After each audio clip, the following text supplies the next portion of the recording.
अस्सलाम वालेकुम नाज़रीन, प्रोग्राम न्यूज़ टॉक में अवां खे चऊं था भली कार। पंहिंजे अॼु प्रोग्राम में पाण ॻाल्हि ॿोल कंदासीं 28वीं आइनी तरमीम जे हवाले सां, जंहिंजे हवाले सां हुकूमती जेके ज़िम्मेवार आहिनि उहे अञा ताईं ऑफिशियली न पिया ॿुधाइनि। ऐं जॾहिं बिलाल भुट्टो ज़रदारी साहब खां सवाल कयो वियो त उन्हनि जो बि इहो चवणो त ऑफिशियली तौर ते अञा ताईं उन्हनि सां को बि राब्तो न आहे थियो। बहरहाल पाण ॾिसूं था त डेली बेसिस ते उन ते तमामु घणा बहस मुबाहिसा थियनि पिया, TV टॉक शोज़ थियनि पिया, सोशल मीडिया ते पाण ॾिसूं पिया त उन ते मुख़्तलिफ़ प्रोग्राम थियनि पिया, मुख़्तलिफ़ ॻाल्हियूं आहिनि। असल हक़ीक़त छा आहे उनखे ॼाणण जी कोशिशि कंदासीं अॼु जे प्रोग्राम में। सीनियर सहाफ़ी ऐं तर्ज़ निगार आहिनि इब्राहिम कुंभर साहब, उहे हींअर असां सां टेलीफोन लाइन ते मौजूदु आहिनि। इब्राहिम साहब तमामु घणी महिरबानी, अवां असांखे वक़्तु ॾिनो। कीअं त ॾिसो इब्राहिम साहब, ही 28वीं आइनी तरमीम उनजो हिकु भेरो ॿीहर जेके आहिनि उहे ख़बरूं हलनि पियूं थियूं ऐं मीडिया में त घणो कुझु पियो हले। बहरहाल अवां जिते रहो पिया उहो शहर इक़्तिदार आहे, उते अहम फ़ैसिला थींदा आहिनि मुल्क जी क़िस्मत जा, क़ौमुनि जा। 28वीं आइनी तरमीम जे हवाले सां अवां वटि छा इंफॉर्मेशन आहे? छा पियो लॻे वाक़िअनि में संजीदगी केतिरी आहे, या फ़िलहाल अहिड़े क़िस्म जा जेके आहिनि शोशा छॾे माण्हुनि जी, पॉलिटिकल पार्टियुनि जी रुगो ज़हन साज़ी कई पई वञे? नसीर साहब महिरबानी। पहिरीं ॻाल्हि इहा आहे त जेको तरीक़ेकार इख़्तियार कयो थो वञे न, उहो तरीक़ो बिल्कुलु जेको सो आहे उहो सम्झ में उहो तरीक़ो अचे ई कोन थो। पाकिस्तान में सियासी निज़ाम आहे, पॉलिटिकल सिस्टम आहे, उन में जेका बि कानून साज़ी थियणी आहे उहा पार्लियामेंट जे थियणी आहे। उन जे करे बहितरीन जेका शइ आइडियल शइ उहा इहा आहे त जेके सियासी धुरियूं आहिनि न उन्हनि जे जेको सो वाता अहिड़ियूं ॻाल्हियूं थियणु घुरिजनि। असां वटि सदाईं जेका कंस्पायरेसी जेका बि थींदी आहे उनजे करे हिकिड़ा माण्हू जेके उहे छॾिया वेंदा आहिनि हिन मुल्क में। शेख रशीद, फैसल वाडा जहिड़ा क़िस्म जे जेके माण्हू आहिनि उन्हनि जी खोट कोन्हे। उन ई सां गॾु जेके कंवर दिलशाद टाइप जेके जदीद क़िस्म जा शरीफ़ुद्दीन पीरज़ादा आया आहिनि, जेके सम्झनि था त असीं जेको थो आइन खे पंहिंजे घर जी ग़ुलाम सम्झी जेको थो उनखे जीअं चाहियूं तीअं जेको थो हिनखे इहा ख़बर हुजणु घुरिजे जेको थो आइन वॾी महिनतुनि कोशिशुनि सां हिकिड़ो सियासी जेको डॉक्यूमेंट ठहियो उहो कंहिं बि मुल्क जे लाइ उहो डॉक्यूमेंट तमामु घणो तक़दुस वारो हूंदो आहे, मुक़दस हूंदो आहे। उनजे करे उन सां हथु चुरां त उनजी बांह मरोड़े ईअं लिक छुप में नथी करे सघिजे। ॻाल्हि इहा आहे सरफेस ते का शइ कोन्हे।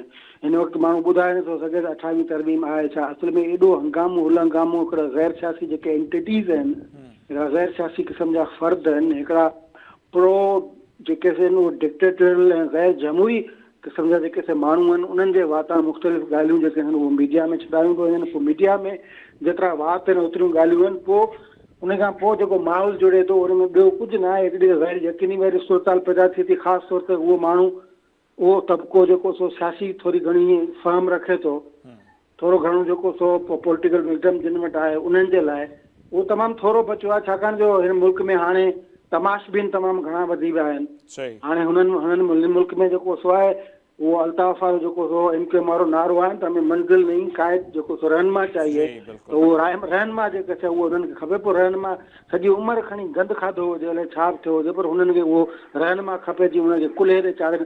40 माण्हू 40 दुनिया में जेको सो मुल्क में 40 जेके आहिनि उहे डिक्टेटोरियल जेके फोर्स जेके माण्हू सोच जा माण्हू उन्हनि जी हिमायत करे रुगो हिकिड़े माण्हू जी मुखालफ़त कजे त उहो रुगो फ़क़ति पंहिंजे इक़्तिदार जे लाइ उहो माण्हू असांजो हीरो आहे। त घटि में घटि जेकॾहिं इहो सरफेस ते न आहे ऐं बस फर्द कुझु थिए पियो पोइ सम्झो त सूबनि क़ौम जेके क़ौमूं आहिनि जिन हिन मुल्क ठाहियो हो, जिन हिन मुल्क जो बुनियादु रखियो हो, उन्हनि जे ख़िलाफ़ु वॾी साज़िश पई थिए।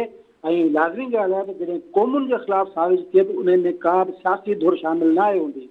उन में गैर सियासी जेके पॉलिटिकल जेके इदारा हूंदा आहिनि, गैर जमहूरी जेके इदारा हूंदा आहिनि उहे हूंदा आहिनि। उन जे करे सभिनी खां पहिरीं ॻाल्हि जेको मुतालबो सियासी पार्टी सां करणु घुरिजे त घटि में घटि असांखे ॿुधायो त क़ौम खे त ॿुधायो त भई छा आहे, कहिड़ी खिचड़ी अव्हां खां मुतालबा कहिड़ा पिया थियनि, अव्हां ते प्रेशर कहिड़ो आहे। पहिरें मरहले में तव्हां इहो ॿुधायो न, ओचितो सुभाणे जेको आहे अव्हां जे कात कंध ते पवे आहे उते कंध झुकाए अचो।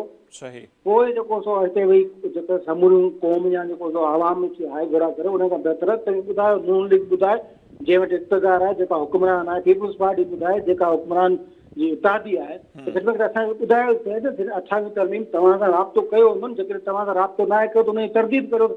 का बि तरमीम कोन थो अचे। फैसल वाडा खे शटअप कॉल ॾियो, हू जेको त कंवर दिलशाद आहे उहो जेका बि करे पियो हाए घोड़ा हुनखे शटअप कॉल ॾियो जेको त हू आहे जो तव्हां जेको सो आइन जे ख़िलाफ़ साज़िश कीअं पिया करो। तव्हां सूबनि जे ख़िलाफ़ जिन सूबनि पाकिस्तान ठाहियो, जिन क़ौमुनि पाकिस्तान ठाहियो, उन्हनि जे ख़िलाफ़ साज़िश कीअं पिया करो। हुनखे शटअप कॉल ॾियणु घुरिजे ऐं पंहिंजी पोज़ीशन क्लियर करणु घुरिजे। ॿुधाइणु घुरिजे त असीं हिननि शयुनि ते नो कम्प्रोमाइज़ छाकाणि छाकाणि जो असीं हिन धरती ते रहूं, हुननि जे माण्हुनि सां असांजो ॾींहुं राति वास्तो आहे।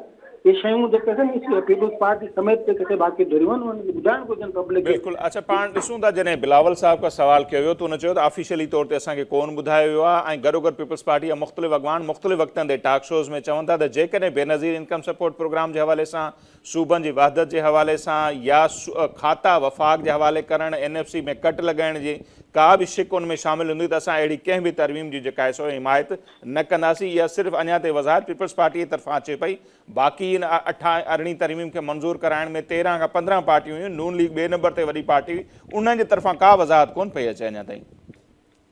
भई नून लीग जो त मसइलो आहे कोन। नून लीग ते जेको त वॾे में वॾो 2010 में नून लीग खे गॾाए जेको सो 18 तरमीम कराइणु, उहो बि मियां नवाज़, हींअर आउं चवां थो त हींअर त मियां नवाज़ शरीफ़ खे खुली खेॾणु घुरिजे, उन खे साम्हूं अचणु घुरिजे। उन 18 तरमीम में उनजो हिसो पती आहे, शहबाज़ शरीफ़ जो न आहे हिसो पती। शहबाज़ शरीफ़ हिकिड़ो बिल्कुलु सफ़ा पंजाब जेको सो हिकिड़े सूबे ताईं महदूद आहे। शहबाज़ शरीफ़ जी मेंटेलिटी, हमज़ा शहबाज़ जी, मरियम नवाज़ जी साॻी मेंटेलिटी आहे। ॿियो त उन्हनि खे अल्टीमेटली फ़ाइदो आहे पंजाब खे खणी आहिनि ई सॼो ठाहे छॾनि, त्रिमंजा पंजाब खे फ़ाइदो आहे। हुननि जी त इहा सूबनि बूबनि वारी हुननि जी सोच ई न आहे न। असुल में त मसइलो इहो आहे त सॼी सोच जो कमाल आहे, सॼे विज़डम जो कमाल आहे। हिकिड़ी सोच ई आहे जेका तमामु थोरनि माण्हुनि जी आहे, तमामु थोरनि माण्हुनि जी आहे त सूबनि खे ख़ुदि मुख़्तियारी मिलंदी, सूबनि वटि मालियाती इख़्तियार हूंदा, सूबा जेके पंहिंजे इख़्तियारनि में आज़ादु हूंदा, पंहिंजे कमकार वहिंवार में आज़ादु हूंदा, त मर्कज़ मज़बूत हूंदो। ऐं इहा ई वसी सोच आहे। इहा ई 28 जेके मुल्क दुनिया जा जेके बि जमहूरी मुल्क आहिनि, America, Australia, Canada, Brazil, Germany, Switzerland, जेके बि नाला खणो, जिते डेमोक्रेटिक, जिते फेडरेशन सिस्टम आहे, उते इहा ई सोच आहे त सूबनि जी भारत जी ईअं ई आहे। भारत माना रियासत, सूबा, यूनिट, वहदत, जेको बि नालो ॾियो, सोच इहा आहे त उहे मज़बूत हूंदो त वफ़ाक़, फेडरेशन, मर्कज़ मज़बूत हूंदो। शहबाज़ शरीफ़ वारनि जी, मरियम नवाज़ वारनि जी हिननि जी सोच कहिड़ी आहे? हिननि जी सोच इहा ई आहे जेका चौधरी शुजात 18 तरमीम में इहा ॻाल्हि चई थी, तव्हीं जेको क़ौमी ॿोली जी ॻाल्हि थी था करो, हिन खां पोइ क़ौमी ॿोली फलाण थी पाकिस्तान सुठी हूंदो। हिननि खे एॾो छा हिननि सां कहिड़ो नालो ॾिजे हिननि खे? त हिननि जी सोच इहा आहे त सुभाणे जेकॾहिं हीअ हुन सां फिरने देरि ई कोन कंदा। हिननि खे जेकॾहिं 5 साल जो इक़्तिदार लिखी ॾियनि, ईंदड़ 5 साल पंजाब जो इक़्तिदार वफ़ाक़ जो हिकु लिखी ॾेई ईंदा, पर हिकिड़ी ज़हन में रखो, पीपल्स पार्टी खां सवाइ 18 तरमीम अंदू न थी सघंदी। छा बि कनि, कोशिशि कनि पीपल्स पार्टी खे ॿाहिरि कढनि, PTI खे इन तॾहिं कोन सघंदी। आउं हींअर अंग कर ॾिसो वेठो आहियां, क़ौमी असेंबली में हिननि खे 224 वोट खपनि, 74 पीपल्स पार्टी जा। किथां थींदा 224? सेनेट में 64 वोट खपनि, पीपल्स पार्टी जा 21 वोट आहिनि, पीपल्स पार्टी कोन कंदी। किथां थींदा 64 वोट? कोन थी। पीपल्स पार्टी खां सवाइ हीअ थी न थी सघंदी। उन्हनि जे करे ऐं असांखे मूंखे त घटि में घटि यकीन आहे त जिन 18 तरमीम में मोहतरमा बेनज़ीर भुट्टो जो विज़डम आहे। 18 तरमीम में पीपल्स पार्टी तमामु वॾियूं महिनतूं कयूं, 12 पार्टियुनि खे हिकिड़े पेज ते आणे पूरे जेको 8 महीननि जी जेका महिनत करे उहो पाण रायगान कीअं कंदा? त आउं सम्झां थो त पोइ इब्राहिम साहब इहे ॻाल्हियूं बि हलनि पियो त पीपल्स पार्टी जे लाइ इहे ॿुधो हूंदो त ऐवान सदर जे लाइ बि नयूं तब्दीलियूं, हिते सिंध में लियारी एक्सप्रेस वे जा केस पुराणे टाइम मतिलबु नेब खे बि त बार बार इस्तेमालु कयो वेंदो आहे न, त अहिड़े क़िस्म जूं ॻाल्हियूं। पोइ पीपल्स पार्टी जी छा हिकमत अमली हूंदी? अव्हांजे ख़्याल पीपल्स पार्टी भरपूर मज़ाहिमत कंदी, अपोज़िशन में अची वेंदी? जीअं हिते मौलाना फज़लुर रहमान साहब आयल हो, पीपल्स पार्टी वारनि हुननि सां मुलाक़ात कई, मौलाना साहब तजवीज़ इहा ॾिनी आहे त ज़रदारी साहब ऐवान सदर में वेही 18 तरमीम खे बचाए नथो सघे, उनजे करे उनखे ॿाहिरि अचिणो पवंदो या असीं सभु हुन सां गॾु हूंदासीं। ज़रदारी साहब खे त अहिड़े क़िस्म जूं तजवीज़ूं बि अचनि पियूं। मौलाना साहब त जेका करो चाहे थो ज़रदारी निकिरल, आउं सदर थियो आहियां। मौलाना साहब 17 तरमीम में वियो वेठो आहे परवेज़ मुशर्रफ वारनि सां गॾु, ज़ियाउल सां गॾु हिननि जी पार्टी हुई। हिननि चलो मौलाना साहब जेकॾहिं चवे थो नियत सां ठीकु आहे, पीपल्स पार्टी जेको जंहिं पोज़ीशन में हुजे, पर घटि में घटि आइन खे मज़बूत करण जे लाइ पीपल्स पार्टी हिन वक़्तु ॻाल्हाइणु घुरिजे। असल में मसइलो आहे नेब वारी जेका तव्हां ॻाल्हि कई आहे त पीपल्स पार्टी 2008 में फेडरल गवर्नमेंट में हुई, सिंध गवर्नमेंट में हुई, KPK में जेको सो पंहिंजे बलूचिस्तान में गवर्नमेंट में हुई, ऐवान सदर में सदर ज़रदारी वेठो। उन खां पोइ छा थियो? पोइ जेके साकिब निसार, इमरान ख़ान ऐं जेके तव्हांजा जेके बि आया पाशा वारा, हिननि कहिड़ो थोरो कयो? पीपल्स पार्टी वारनि वेठो हो न। आसिफ अली ज़रदारी साहब जेल में हलियो वियो न, फरियाल टालपुर जेल में हली। पीपल्स पार्टी जा केतिरा अॻवान शर्जील मेमन खां वठी केतिरा, त हिननि सां नेब बेब हिननि जो को मसइलो न आहे, हीअ भोॻे वेंदा। इहे सभु हिकिड़ो त असांजो अलाए की हिकिड़ो सोशल मीडिया जे लाइ इनखे त बंदि करणु घुरिजे घटि में घटि।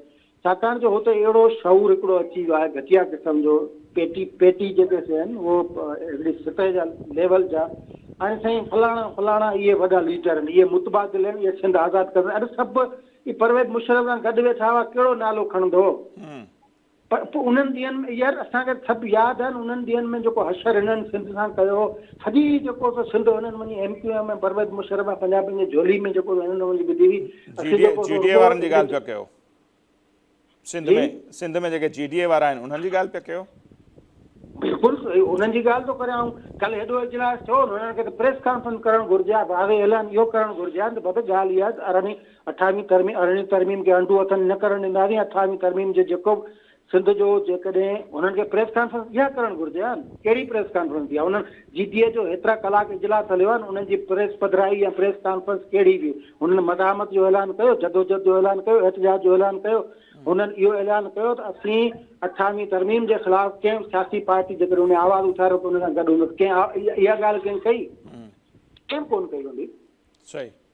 जेकॾहिं न आहे कई त पोइ अव्हांखे राइट कहिड़ो थो पहुचे? पोइ अवी जेको मतिलबु माण्हू छो उन्हनि मां उमीद लॻाइनि? त आउं सम्झां थो त जेकॾहिं नेब जा प्रेशर सियासी जमायतुनि लाइ जेकॾहिं हक़ीक़ी तौर ते सियासी जमायतूं आहिनि उन्हनि जो इन लेवल ताईं 18वीं तरमीम ताईं को विज़डम आहे सही, त उन्हनि खे इहे धमकियूं वमकियूं कुझु नथियूं करे सघनि। हिकु बका जो मसइलो आहे, ख़ुशूसी तौर ते सिंध जो, सिंधी क़ौम जो, सिंधी माण्हुनि जी बका जो मसइलो आहे। अभी सॼा सिस्टम खणी वफ़ाक़ वटि अवां त ये 18वीं तरमीम खे घणा साल थिया आहिनि यार? 18वीं तरमीम खे 16 साल थिया आहिनि। सूबनि जी ख़ुदमुख़्तियारी या सूबनि खे कहिड़ा वरी अवां उन ते अमल कयो आहे? कहिड़ो उन ते अमल थियो आहे? 47 जेके उहो खाता सूबनि खे ॾेई उन मां वियमि ठीकु आहे दादा, वरी वफ़ाक़ वटि रखी छॾिया आहिनि। फलाणी मिनफाल वज़ारत, फलाणी हेल्थ सिक्योरिटी, फलाणी एजुकेशन, आला एजुकेशन, तव्हां सभु कुझु तव्हां पाण वटि रखी छॾियो आहे।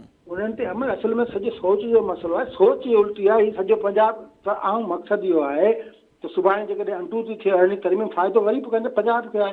हाणे पंजाब खे जेकॾहिं फ़ाइदो ॾियणो आहे त पोइ ठीकु आहे, या बिस्मिल्लाह। अच्छा, इहे बि ॻाल्हियूं थियनि पियूं। हीअ त खोड़ नुक़्ता पाण इहे ॻाल्हायोसीं, NFC वारा हुजनि, सिहत, एजुकेशन, पॉपुलेशन, इहे वफ़ाक़ जे हवाले चवंदा त वोटर जी जेका उमिरि आहे जीअं जेका परवेज़ मुशर्रफ दौर में 18 साल थी, उनखे चवंदा त वापसि 25 सालनि ताईं जी बि ॻाल्हियूं आहिनि।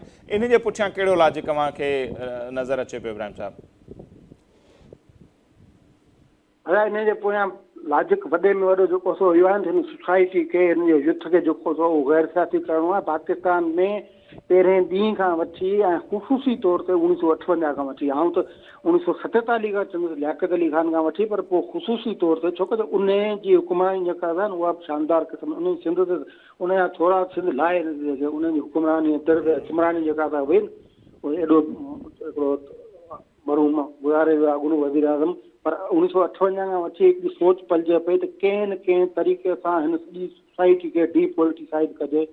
सोचण जो ऐं जेको इज़हार जो, वोट जे इज़हार जो हक़, जेको वोट जो हक़ जेको इस्तेमालु करणु, उहो कोशिशि कजे। हीअ त 25 साल था चवनि, पर आउं सम्झां थो त हिननि चयो त भाउ 35 साल कजे, या जेके घटि में घटि वोट जो हक़ उन्हनि खे ई हुजे जेके गुज़ारे चुका आहिनि, जीअरनि खे हुजे ई न। सोच ई आहे गैर सियासी क़िस्म जी सोच आहे। उन में बिल्कुलु एतिरी हद ताईं आउं चवंदुसि आउं त हिननि जो हाणे उन खे उहो ग़लती या सही उहो ॻाल्हि अलॻि आहे, बिल्कुलु उन ते बहस बि करे सघिजे थो। ऐं उहो असीं अॻु में ई चई चुका आहियूं त हिकिड़ी अहिड़ी सोसाइटी हिते फर्स्टेड सोसाइटी, पोलराइज़ सोसाइटी जनम वरितो आहे।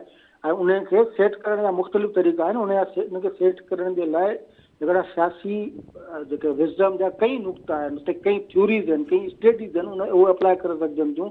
पर हिननि जो मक़सदु इहो आहे त उहो लॾो जेको सो आहे, छाकाणि जो 21 सालनि ताईं जेके आहिनि उहे सभु इमरान ख़ान जा उहे सपोर्टर न आहिनि।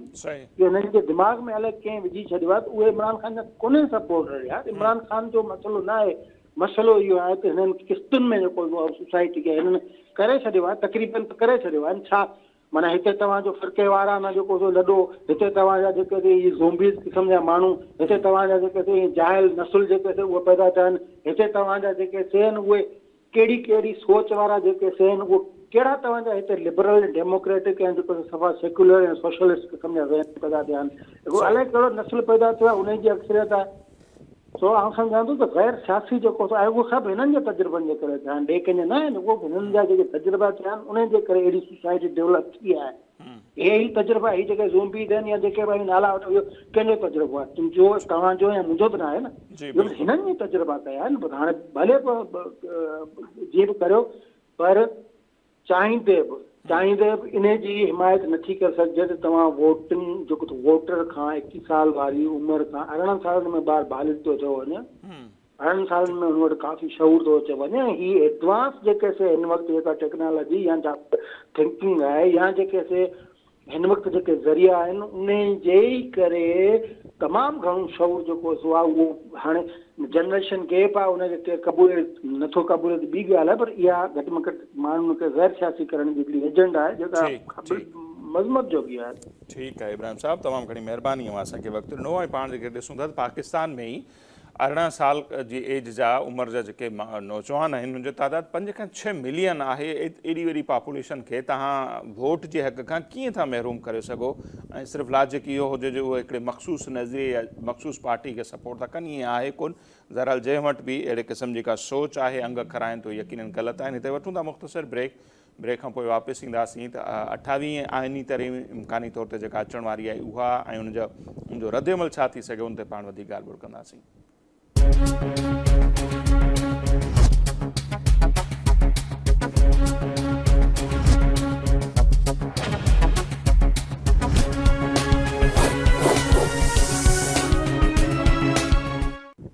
जी नाज़िम, ब्रेक खां पोइ हिकु भेरो ॿीहर प्रोग्राम में अव्हांखे चऊं था भलीकार। 28 आइनी तरमीम जेका इम्कानी तौर ते अचण वारी आहे, अञा ताईं ऑफिशियली तौर ते त न पियो ॿुधायो वञे, सो उन ते मुख़्तलिफ़ पार्टियुनि जो छा रद्द अमल हूंदो, उन जा अहम नुक़्ता कहिड़ा आहिनि, उनखे पाण वधीक सम्झण जी कोशिशि कंदासीं। सीनियर सहाफ़ी ऐं तर्जुमेगार आमिर खाकवाणी साहब जेके आहिनि उहे असां सां हींअर वीडियो लिंक ते मौजूद आहिनि। आमिर खाकवानी साहब, बहुत शुक्रिया सर, आपने माली वक्त निकाला और बड़े चर्चे हो रहे हैं। एक मरतबा फिर से हम देख रहे हैं 28वीं आइनी तरमीम के सिलसिले में। आज मैं देख रहा था इत्तफाकन ऐसे ही कि तकरीबन 300 साल होने वाले हैं या 250 साल अमेरिका का आइन बना हुआ है। अब तक वहाँ पर जो है वो 27 तरमीम हुई हैं 250 सालों में, और हमारे यहाँ जिस तरह तरमीम होती है आइन में वो आपके सामने हमारे सामने 26वीं आइनी तरमीम, फिर 27वीं, अब 28वीं के चर्चे हो रहे हैं। तो इसके पीछे कोई सदाकत भी आपको नज़र आ रही है या अब तक ये सिर्फ मीडिया पे ही एक शोशा छोड़ा हुआ है, क्योंकि ऑफिशियली तौर पर तो उस पर बात नहीं हो रही, और पीपल्स पार्टी के चेयरमैन बिलाल भुट्टो जरदारी का कहना है कि अब तक उनसे कोई राब्ता नहीं हुआ, तो उनकी सपोर्ट के बगैर ये फिर कैसे होगा सर?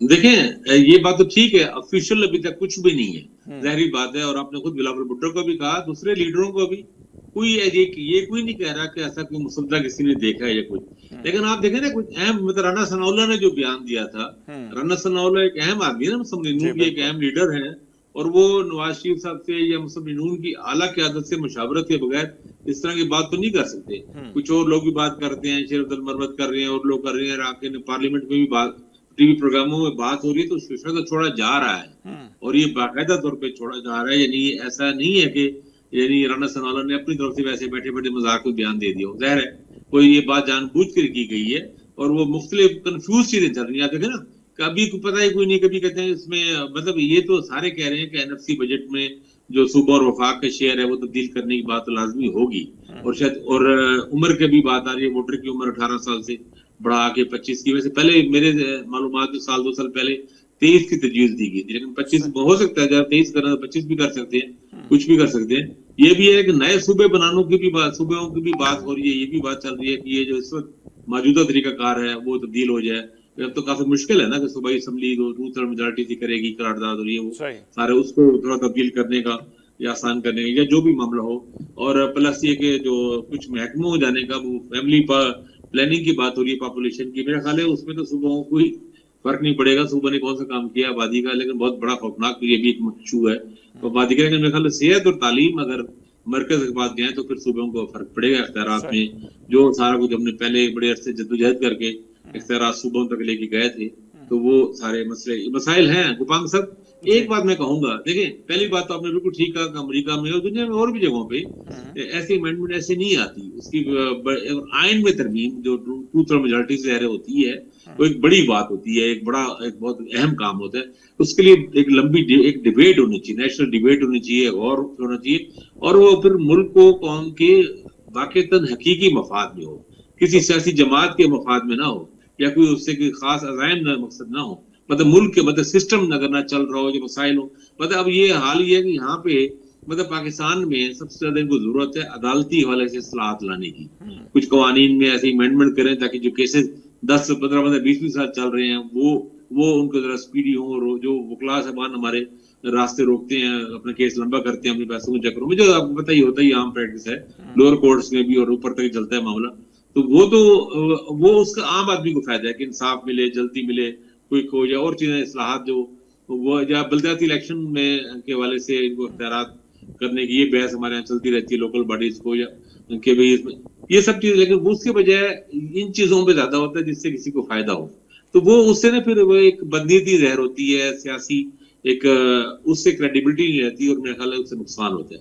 تو اس بار جو ہے یہ ایک بڑی ڈیبیٹ ہے، کیونکہ صوبوں 18 ترمیم کے بعد ایک جنرلی ایک کنسنسس اور اس میں اتفاق تھا کہ صوبوں میں اختیارات میں اضافہ ہوا ہے، اور وہ جو ایک مرکزیت تھی وہ ایک کم ہوئی ہے، اور اس سے ایک اچھا ایک پارلیمانی جمہوریت کے خاص طور پہ اچھا ہوتا ہے کہ چلو ایک نیچے تک معاملات چل، لوگوں کے مسئلے اپنے صوبے میں حل ہو جائیں تو زیادہ بہتر سمجھا جاتا ہے.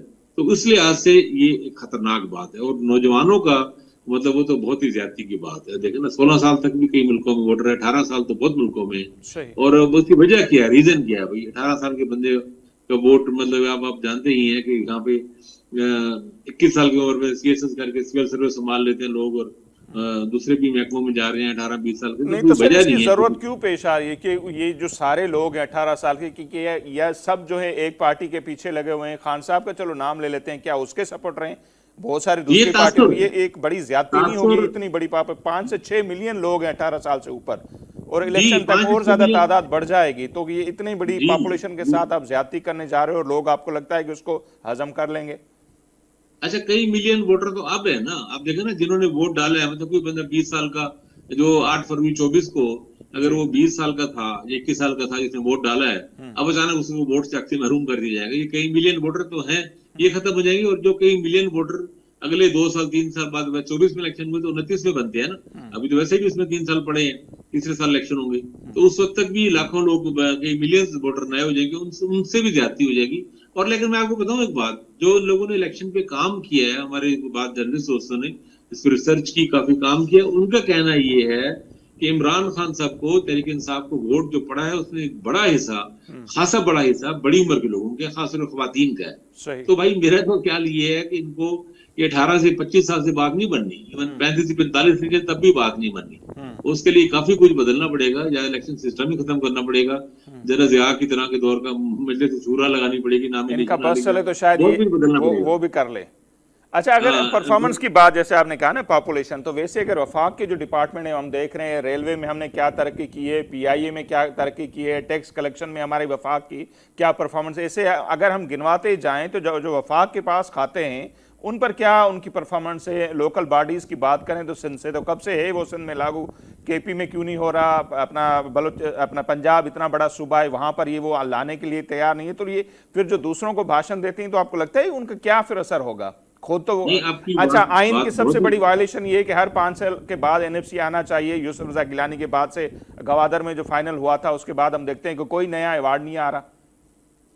ایسے ہی آپ صحیح کہہ رہے ہیں، اور بہت ہی معقول بات ہے کہ وفاق کے اپنے شعبے جو اپنا کام ہے، مطلب ٹیکس کلیکشن ان کا سب سے بڑی ذمہ داری ہے. میں بھی دیکھ رہا تھا بلاول بھٹو نے بھی یہ کہا ہے کہ اصل ناکامی کی وجہ ایف بی آر ہے. اور ہم نے وہ شاید انہوں نے کچھ ان کو ٹیکس اصلاحات کو تجاویز بھی دیے ہیں اس طرح کی کہ اس پارٹی کے لوگ دیتے رہتے ہیں اور بھی لوگ دیتے رہتے ہیں. تو واقعی صحیح بات ہے، وفاق کی اپنی کارکردگی بھی اچھی نہیں ہے. لیکن گوپال صاحب دیکھیں، آپ بھی اس کو دونوں وے پہ، میں بالکل آپ کی بات سے متفق ہوں.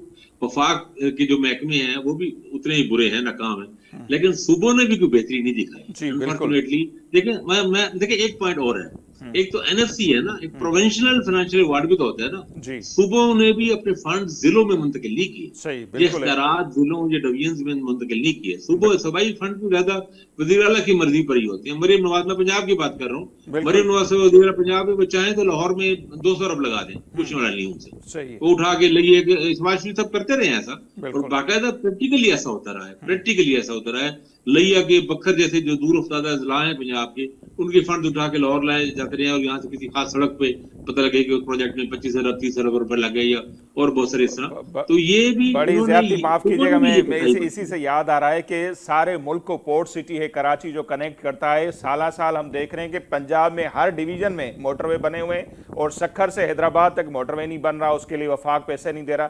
بلوچستان اتنا بڑا ہمارا صوبہ ہے، گوادر اور یہ سارے، کوئی موٹر وے اتنے بڑے صوبے میں 80 سالوں میں ہم بنا نہیں سکے، تو یہ تو زیادتیاں تو ہیں. بالکل بالکل صحیح بات ہے. اور ہمیں تو خود بڑی دلچسپی ہے سکھر سے حیدرآباد بننے میں، تاکہ آگے کراچی جانے کے لیے زیادہ آسان ہو جائے.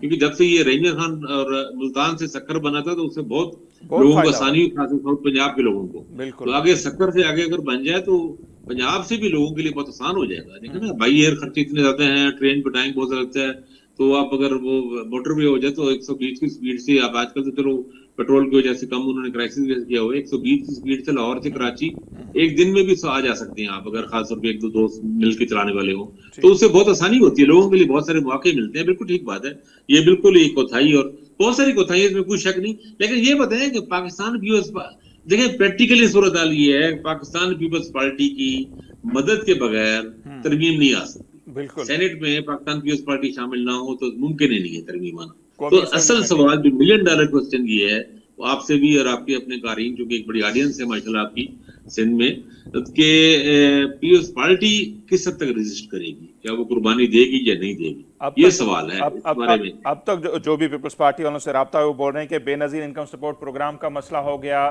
کھاتے وفاق کو دینے کی بات ہو گئی، این ایف سی میں کٹ کی بات ہو گئی، تو ایسی کسی ترمیم کی ہم سپورٹ نہیں کریں گے، اور کریں گے تو پھر ظاہر سی بات ہے ان کے لیے بڑے مسائل، کیونکہ 18ویں ترمیم کی سب سے بڑی چیمپئن تو پیپلز پارٹی بنتی آ رہی ہے نا، کہ یہ ہم نے کیا، بالکل. تو تو وہ یہ اگر رول بریک کریڈٹ. ہو جاتی ہے تو پھر کیا بچے گا ان کے پاس. اچھا پھر اگر ایسا ہے تو پاکستان پیپلز پارٹی کو پھر چاہیے کچھ تھوڑا سا تحریک انصاف اپنے سیاسی تھوڑے سے فاصلے کم کرے، کیونکہ ان کے ساتھ پھر جو سیاسی الائی، نون لیگ تو الائی نہیں بن رہی نا ان کی، ان کو مولانا فضل الرحمان کے ساتھ بھی، جے یو آئی کے ساتھ بھی، تحریک انصاف سے تھوڑی سی ڈیولپمنٹ ہوئی ہے. آپ نے بھی دیکھا ہوگا کہ گورنر سندھ اور چیف منسٹر سندھ دونوں مل کے اکٹھے پریس کانفرنس کر کے فنڈز کی بات کر رہے ہیں. یہ پہلی دفعہ ہوا ہے پچھلے سال 1.5 سال میں کہ یہ دونوں گورنر اور وزیر اعلیٰ کو پتہ ہے کہ پی میں دونوں ایک دوسرے کو بالکل ایکسٹریم ہوتے ہیں. وہاں پہ پارٹی کے گورنر ہیں، ویسے بھی سیاسی بھی ان کے مسائل ہیں، چیزوں ہیں. تو وہ اگر اپنے فاصلے کم کریں اور میرے خیال میں بات کریں، میرے خیال میں اچھے طریقے سے ایک سیاسی انداز میں بات کرنی چاہیے. جو چیزیں، جو صحیح چیزیں ہیں، جو باقی مسائل ہیں وہ حل ہونے چاہیے، ٹیکس اصلاحات ہونی چاہیے. ایون این ایف سی کے والے سے کوئی مطلب کوئی ٹھوس تجویز آنی چاہیے سامنے. مطلب یہاں پنجاب میں بعض لوگوں نے تجویز دی کہ یہ اگر فنڈز میں تھوڑی سی کمی ہوتی بھی ہے تو اس کو صرف ایک خاص پیریڈ کے لیے، جس طرح ملٹری کوڈ صحیح تھی 10 سال کے لیے جس طرح کر کے ہو، اور وہ صرف غیر ملکی قرضوں کی ادائیگی پہ ہو. لیکن اصل میں کریڈیبلٹی کا بھی بہت بحران ہے نا. وفاق پہ لوگ اعتماد بھی نہیں کرتے، اور دونوں ایک دوسرے پہ نہیں کرتے، صوبے وفاق پہ نہیں کرتے، وفاق صوبوں پہ نہیں کر رہے. تو ہمارے یہاں یہ بھی مسئلے کو کنسپٹ ہیں. لیکن میں یہ چاہتا ہوں اس پہ ڈیبیٹ ہو، بڑی ڈیبیٹ ہو. وہ تو ہوتا نہیں. ہم دیکھتے ہیں کہ جب آئین ترمیم ہوتی ہے تو قانون والے وزیر نے بھی یہ کہا تھا کہ ڈرافٹ ہمیں بھی نہیں دکھایا گیا. تو یہ تو صورتحال ہوتی ہے ڈیبیٹ پبلک میں، تو بڑی بات. اچھا جو ملین ڈالر کا سوال ہے سر، وہ یہ ہے کہ جب ہم دیکھ رہے ہیں انٹرنیشنل لیول پر پاکستان کا امیج اتنا ابھر کر سامنے آیا ہے، بجائے ہم اس سے فائدہ اٹھاتے، ملک کے اندر جو ہمارے حالات ہیں اب تک تو پیسفل ماحول ہے، یہ اس ترمیم کا شوشہ چھوڑ کے پھر پیپلز پی ٹی آئی کو پہلے آپ نے دیوار سے لگایا ہوا ہے، پیپلز پارٹی کو دیوار سے لگانے کی باتیں ہو رہی ہیں. تو پھر یہ کیا دانشمندانہ فیصلہ ہوگا؟ اور پھر ایسے میں جو ملکی حالات بنیں گے تو کیا ہوگا؟ ہاؤس ان آرڈر ہوگا نہیں تو دنیا میں کتنا بھی بڑا امیج بن جائے اس کا کیا فائدہ ہوگا؟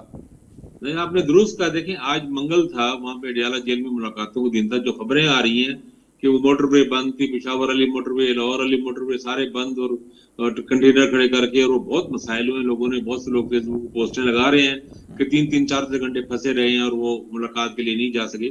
تو بہت سارے مسائل پیدا ہو رہے ہیں. اچھا ہونا میرا ویسے خیال یہ ہے، اور ایک خیال تھا کہ اتنی بڑی کامیابی پاکستان کو مل رہی ہے، اور اللہ کرے سفارتی اگر یہ ایگریمنٹ ہو بھی جاتا ہے تو جو کہ ہو سکتا ہے، یہ ممکن ہے کہ تو پاکستان کے لیے بہت بڑا ایک اچیومنٹ اور بہت بڑا ایڈوانٹیج ہوگا اگر وہ پاکستان کی مدد سے ایران امریکہ ہو جاتا ہے ڈیل کوئی. تو اس کے بعد ان کو نیشنل گورنمنٹ کی طرف جانا چاہیے. میں نیشنل مراد ہے کہ یعنی وسیع طرف مفاہمت کی طرف لے کے جانا چاہیے. پی ٹی آئی کو بھی آن بورڈ کرنا چاہیے، کوئی ڈفرینسز کم ہو، کوئی پولیٹیکل سپیس ہو. کچھ ان لوگوں کو بھی ممکن ہے تھوڑا سا احساس ہو گیا ہوگا कि कम से कम एटलीस्ट अगले 2 साल के लिए वो भी सिस्टम को चलने दें। चले 2029 में इलेक्शन है तो 28 के एंड में कोई इलेक्शन की बात हो सकती है। फरवरी में वैसे इलेक्शन बनते हैं तो चलो नवंबर में 28 की बात हो सकती है। 2 साल ये सुकून से बैठ जाए, हुकूमत को अपना काम करने दें और अपनी पार्लियामानी पॉलिटिक्स करें, हुकूमत कैसा बन जाए एक ग्रैंड किस्म की, जिस तरह होती है। पाकिस्तान के मसाइल तो बहुत ज्यादा हैं, तो मिल के कोई मसाइल का हल निकालें, टैक्स इस्लाहत को खास तौर पे करें, और बहुत सारी चीजें ऐसी हैं क्योंकि आपको टैक्स कलेक्शन जब तक आप नहीं करेंगे, देखें ये तो कुछ नहीं करें ना कि आप पेट्रोल पे लेवी बढ़ा देते हैं, डीजल पे लेवी बढ़ा देते हैं, आप इनडायरेक्ट टैक्सेस से पूरी कौम को, पूरे लोगों को परेशान करें। मिडिल क्लास खास तौर पे, लोअर मिडिल क्लास बुरी तरह पीस रही है।